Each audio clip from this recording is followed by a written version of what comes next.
Out of all of the Chagim, Sukkot is the one that is most repeatedly and overtly associated with Simcha, with joy, in the Tanakh. Once in Sefer Vayikra and twice in Sefer Dvarim, we are commanded to experience joy on Sukkot. I'd like to learn with you some of the psukim in Sefer Vayikra that talk about Sukkot to understand the connection between this Chag and Simcha. Sefer Vayikra Perakav Gimel Pasuk Lametet starts, Ach b'chamisha asar yom lachodesh hashvi'i, b'asavchem et tfuat haaretz, tachugu et chag Hashem shivat yamim, v'yom harishon Shabbaton, u'v'yom hashmini Shabbaton. Pasuk Mem continues, V'lakachtem lachem b'yom harishon, pri eitz hadar kapot marim, v'anaf eitz avot v'arvei nachal, u'smachtem lifnei Hashem lokechem shivat yamim. And Mem Aleph continues, V'chagotem oto chag l'Hashem shivat yamim b'shana, chukat olam zortechem b'chodesh hashvi'i tachugu oto. These psukim are saying that on the 15th day of the 7th month, we should celebrate the Chag of Sukkot. It's a 7-day festival, and during that time, we should take the Arba Minim.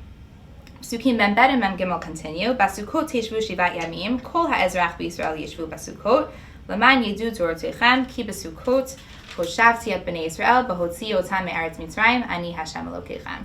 You shall live in booth for 7 days.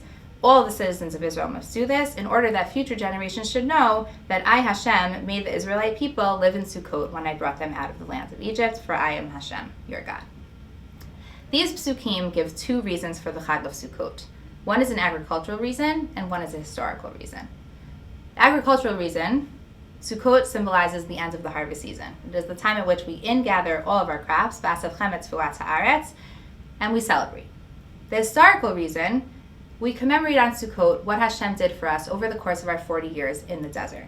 Hashem provided for us Sukkot, places to live. There are 2 mitzvot associated with this Chag, each of which matches up to one of the reasons. The Sukkah, the mitzvah to live in the Sukkah, seems to fit in beautifully with the historical reason that that's what we lived in for 40 years in the desert. And the Arba Minim, when we take the lulav, the atrog, the hadassim, and the aravot, are meant to symbolize the harvest that we just finished bringing into our homes, to symbolize the abundance that we have. But then there's the mitzvah of Simcha. And what I'd like to suggest is that Simcha is a result of both of these reasons of the Chag and of both of these mitzvot. When we think about the agriculture, we think about what we have. And hopefully that brings us joy and gratitude. We're appreciative that we were able to gather in so much, and we recognize that that came from Hashem, and we're happy with what we have. And when we think about the historical reason, the same thing rings true.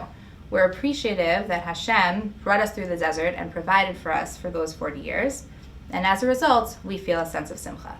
The Simcha in both of those cases stems from a recognition that Hashem plays a role in our lives, whether it's in our agricultural lives, whether it's in our time in the Midbar, and certainly today.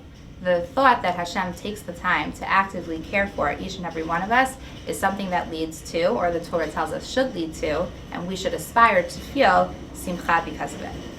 When we recognize how actively involved Hashem is in our lives, particularly how generous Hashem is in our lives, we rejoice with true Simcha, knowing that we are the beneficiaries of Hashem's abundant blessings. Chag Sameach.